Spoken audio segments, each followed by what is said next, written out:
Same birthday, same 5 days with God, but today a different kind of tour. This is me, hands raised, standing in front of Billy Graham, hoping somebody somewhere will one day say the same thing over my life. Well done, good and faithful servant. Same retreat, same July 12th, same rule as before.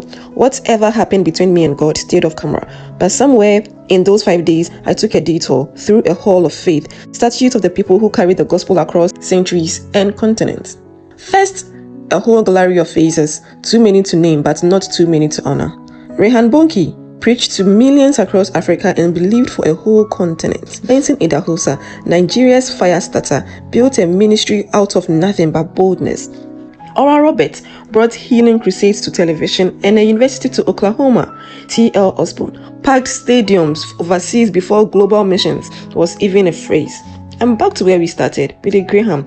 Everything here keeps cycling back to him. John Wesley founded Methodism, preached over 40,000 sermons in his lifetime.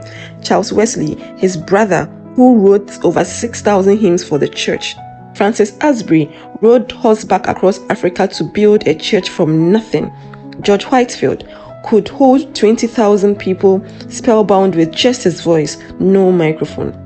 John Weathries filled stadiums in Britain and planted a movement still standing today. William and Catherine Booth founded the Salvation Army to reach a people nobody else would, with his wife preaching alongside him. Now let's get to Ghana. Peter Enim, father of the Pentecostal movement here in Ghana. James McKeown, the founder of the Church of Pentecost. Johann Zimmerman learned the Ghana language so the gospel could speak Ghanaian. Peter Peterson, one of the Basel missionaries who served this coast. Andreas Rees survived where every missionary before him had died. Stian Friedrich Heinz, the mission's first doctor, healing bodies as much as souls. Johannes Gottlieb Christola built the Tree language into written form. Joseph Rhodes Danwell, the first Methodist missionary to set foot on this coast. Thomas Birch Freeman, the man they call the father of Methodism in West Africa, and carrying that same torch today, Archbishop Duncan Williams.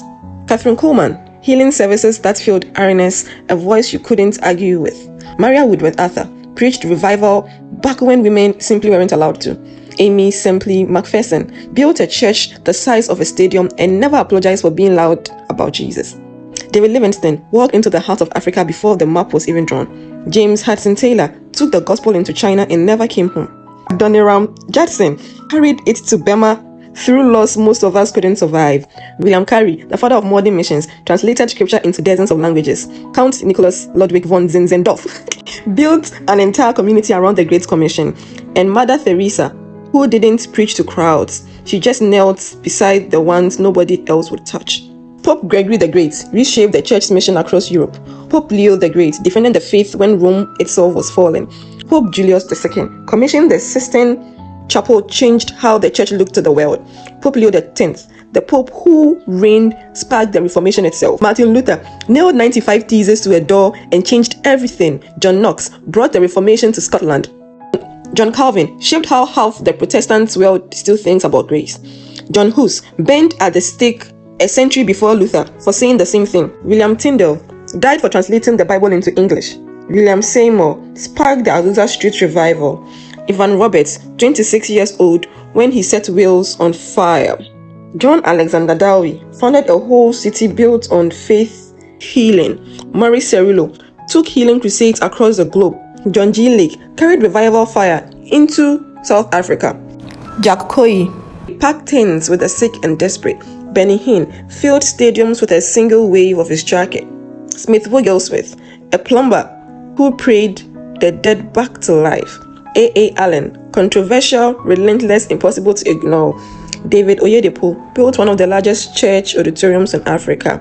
E. A. Adeboye turned a small Nigerian church into one of the biggest movements on the continent.